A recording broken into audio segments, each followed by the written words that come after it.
Hi అండి అందరికీ. ఈరోజు మనం మొక్కలు పోషణ 7వ తరగతి అండి ఇది. ఈ పాఠ్యాంశం నుంచి 25 వరకు బిట్లు నేర్చుకుందాం. చాలా కొంచెం టఫ్ అయిన బిట్లేనండి, మీరు కొంచెం అబ్జర్వ్ చేస్తూ నేర్చుకోండి. ఫస్ట్ వన్ చూసుకున్నట్లయితే, భూమిపై ఉన్న జీవరాశులన్నింటికీ కూడా అంతిమ శక్తి వనరు ఏది? సూర్యుడు. పక్కన మనం 7th క్లాస్ పేజ్ నెంబర్ కూడా వేయడం జరిగింది. అంతిమ శక్తి వనరు ఏంటంటే సూర్యుడు. భూమిపై ఉన్న జీవరాశులన్నింటికీ కూడా అంతిమ శక్తి వనరు ఏదంటే సూర్యుడు. నెక్స్ట్, కేంద్రకమును ఆవరించబడే పదార్థం ఏమిటి? కేంద్రకమును ఆవరించబడే పదార్థం కణద్రవ్యం అనే జెల్లీ వంటి పదార్థం. నెక్స్ట్, చెరువులు లేదా నిలువ నీరు గల నీటి వనరులలో జిగురుగా ఉన్న ఆకుపచ్చని ప్రాంతాలలో ఉండే జీవి ఏది? శిలీంధ్రాలు. చూసుకోండి. నెక్స్ట్ వన్, పత్రహరితాన్ని కలిగి ఉండే జీవి ఏది? పత్రహరితాన్ని కలిగి ఉండే జీవి ఏది అంటే శిలీంధ్రం మరియు శైవలాలు రెండు కూడా పత్రహరితాన్ని కలిగి ఉంటాయండి. నెక్స్ట్, కిరణజన్య సంయోగ క్రియ ద్వారా తమ ఆహారాన్ని తామే తయారు చేసుకునే జీవి ఏది? శిలీంధ్రం. జీవి చూడండి, మొక్క కాదు, జీవి ఏదంటే శిలీంధ్రం.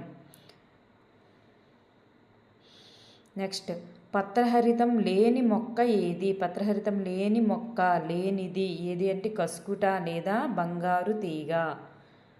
పత్రహరితం ఉండదండి కస్కుట లేదా బంగారు తీగలు. మొక్క జాతికి చెందినప్పటికీ కూడా దానిలో పత్రహరితం ఉండదు. నెక్స్ట్, మొక్కలు నత్రజనిని ఏ రూపంలో ఎలా గ్రహిస్తుంది? నత్రజనిని మొక్కలు నత్రజని అనేది వాయు రూపంలో ఉంటుంది. కానీ వాయు రూపంలో ఉన్నది ఇప్పుడు కార్బన్ డైఆక్సైడ్ని మొక్కలు ఎలా అబ్జెక్ట్ చేస్తాయి? పీల్చుకుంటుంది ఆకుల ద్వారా. అలాగే నత్రజని కూడా వాయు రూపంలో ఉన్నప్పటికీ ఆ వాయువుని మరి ఆకుల ద్వారా పీల్చుకోవాలి కదా, అలా ఆకుల ద్వారా పీల్చుకోకుండా నత్రజనిని మొక్కలు ఎలా తీసుకుంటాయంటే నేలలో వాయు రూపంలో ఉన్న నత్రజనిని వినియోగించుకోగలిగిన రూపంలోనికి మార్చి ఇచ్చేది ఏంటి? నేలలో ఉండే ఒక రకమైన బ్యాక్టీరియా తప్ప మొక్కలు తనంతట తనుగా నత్రజనిని వాయు రూపంలో ఉన్న నత్రజనిని నేలలో నుంచి పీల్చుకోవు. ఈ మొక్కలకి ఎలా అయితే అవసరమవుతుందో ఆ నత్రజని ఆ రూపంగా ఆ నేలలో ఉండే వాయువుని ఆ బ్యాక్టీరియా అనేది ఎలా తయారు చేస్తుందంటే మొక్కకి ఎలా అవసరమో అలా తయారు చేసి అందిస్తుంది. ఆ బ్యాక్టీరియా ఏమిటి అని చూసుకున్నట్లయితే రైజోబియం అనే బ్యాక్టీరియా. ఆ బ్యాక్టీరియా గురించి నేను నెక్స్ట్ బిట్లో చెప్తానండి. నెక్స్ట్ వన్, లెగ్యుమినేసి జాతికి చెందినవి అవన్నీ చెప్తాను. నెక్స్ట్, కస్కుట లేదా బంగారు తీగ అనేది ఏ రకానికి చెందిన మొక్క? పరాన్నజీవి అంటారండి వాటిని. నెపంథిస్ మొక్కకు గల మరొక పేరు ఏమిటి? చూడండి, నెపంథిస్ మొక్కకి గల మరొక పేరు అక్కడ మనకి పిక్చర్లో ఇచ్చారు. నెపంథిస్ మొక్క పక్కనే పిక్చర్ అంటే ఫోటోలో ఇచ్చారండి, నేను అనేది పిక్చర్ అని కాదు, ఫోటోలో ఇచ్చారు మనకు అక్కడ నెపంథిస్ అని చెప్పేసి బ్రాకెట్లో పిక్చర్ అని ఇచ్చారు. పిక్చర్ అంట నెపంథిస్ మొక్కకే ఇంకొక పేరు పిక్చర్. నెపంథిస్ లేదా పిక్చర్ అనే మొక్క ఏ రకానికి చెందిన మొక్క మరియు దాని పత్రాలు ఎలా రూపాంతరం చెందుతాయి? నెపంథిస్ లేదా పిక్చర్ అనేది ఒక కీటకాహార మొక్కలు మరియు పరాన్నజీవులు. తర్వాత దాని గురించి చూద్దాం. కీటకాహార మొక్కలది. కీటకాహారము అంటే కీటకాలని ఆహారంగా తీసుకునేటటువంటి మొక్క. ఎలా ఆహారంగా తీసుకుంటుందంటే కూజ లేదా మూత లాంటి నిర్మాణాలుగా నెపంథిస్ మొక్క యొక్క ఆకులు రూపాంతరం చెంది కూజాలాగా ఏర్పాటు చేసుకుంటుంది తన ఆకుల్ని. అందులోపలికి ఈ బ్యాక్టీరియా కానీ ఏవైనా కీటకాలు కానీ ఏవైనా వస్తే ఆ ఆకు లోపల సన్నని నూలు తీగల లాంటి ఇవి ఉంటాయంట, కణాలు వెంచి ఈ కీటకాలను అనమాట అందులో నుంచి ఎంజైమ్ రిలీజ్ అవుతుంటుందంట. ఆ కూజా లాంటి ఆకు లోపల ఎంజైమ్ రిలీజ్ అయ్యి కీటకం లోపలికి వెళ్ళంగానే ఈ కూజకు కూడా మూతలాగా ఉంటుందంట. కూజకు మూతలా ఉండి కీటకం ఎప్పుడైతే అందు లోపలికి వెళ్తుందో వెంటనే మూత పెట్టేసి ఎంజైమ్ రిలీజ్ చేసి కీటకాన్ని చంపేస్తుందంట. అలా చంపేసేసి కూజ నుండి విడుదలైన జీర్ణక్రియ ఎంజైములు కీటకాన్ని జీర్ణం చేసేస్తాయి. ఇలా అదనమాట కీటకాహార మొక్కగా పేరు తెచ్చుకుంది. ఏంటి? నెపంథిస్ లేదా పిక్చర్. దాని యొక్క ఆకులు ఎలా ఉంటాయంటే కూజ లేదా మూత లాంటి నిర్మాణాలు. ఓకే అండి. నెక్స్ట్ విభిన్నమైన పోషణ విధానాన్ని కలిగి ఉన్న జీవులు ఏవి? శిలీంధ్రాలు. విభిన్న పోషణ చూడండి, మనకి విభిన్నమైన పోషణ విధానం కలిగి ఉన్నవి ఏంటంటే శిలీంధ్రాలు. ఇది కూడా బిట్టే పోషణ విభిన్న రకాల్లో ఉంటుందంట. నెక్స్ట్ పూతికాహార పోషణ అనగా ఏమిటి? పూతికాహార పోషణ అంటే శిలీంధ్రాల్లో జరుగుతుందండి. అదే చనిపోయిన లేదా కుళ్ళిపోయిన పదార్థాల నుండి పోషకాలను తీసుకునే పోషణ విధానాన్ని పూతికాహార పోషణ అంటారు. అది ఎగ్జాంపుల్ ఏంటంటే శిలీంధ్రాలు. ఈ శిలీంధ్రాలు ఏం చేస్తాయి?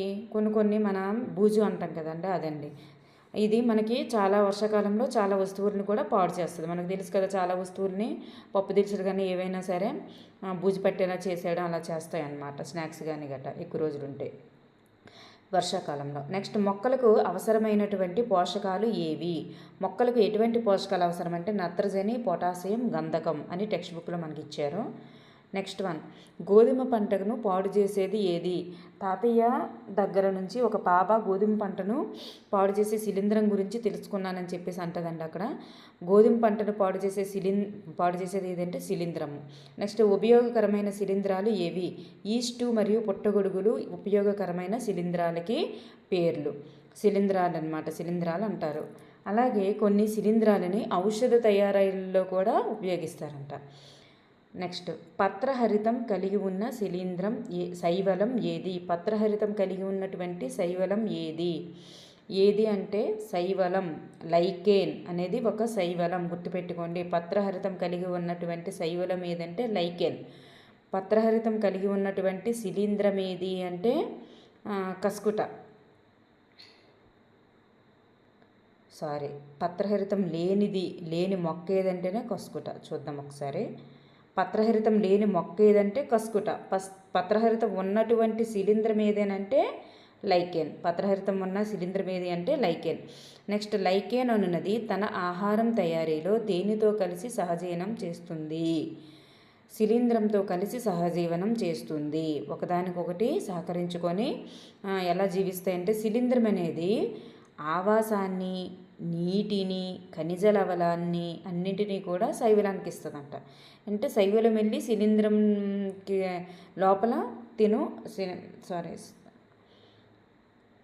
శైలేంద్రం లోపల ఈ శైవలం అనేది జీవిస్తుంది. ఈ శైవలం ఏం చేస్తుంది అంటే ఆహారాన్ని తయారు చేసి శిలీంధ్రానికి ఇస్తుంది. అంటే శిలీంధ్రమే తన యొక్క ఆవాసాన్ని, నీటిని, ఖనిజ లవణాన్ని అన్నింటినీ కూడా శైవలానికి ఇస్తే శైవలం ఆహారం తయారు చేసి శిలీంధ్రానికి ఇస్తుంది.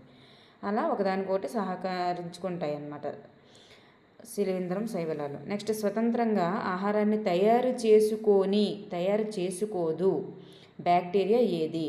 ఇది ఏ కుటుంబానికి చెందిన మొక్కలలో నివసిస్తుంది? తను స్వయంగా ఆ బ్యాక్టీరియా అనేది తయారు చేసుకోలేదు. అది ఏంటి అంటే రైజోబియం బ్యాక్టీరియా. చెప్పాను కదండి ఇంతకుముందు.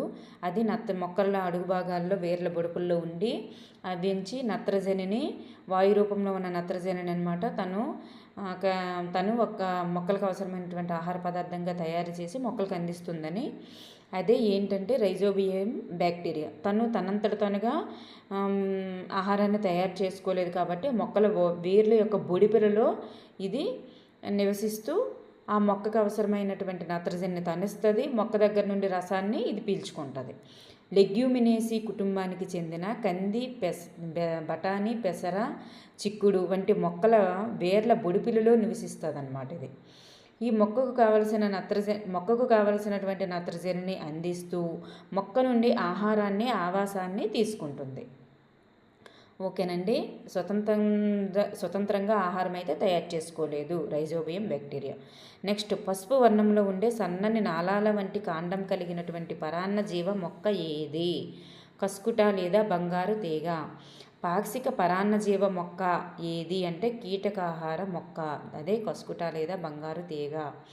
పత్రాలలో వాయు మార్పిడి జరిగే రంధ్రాలని ఏమంటారు? పత్రరంధ్రాలు అంటారు.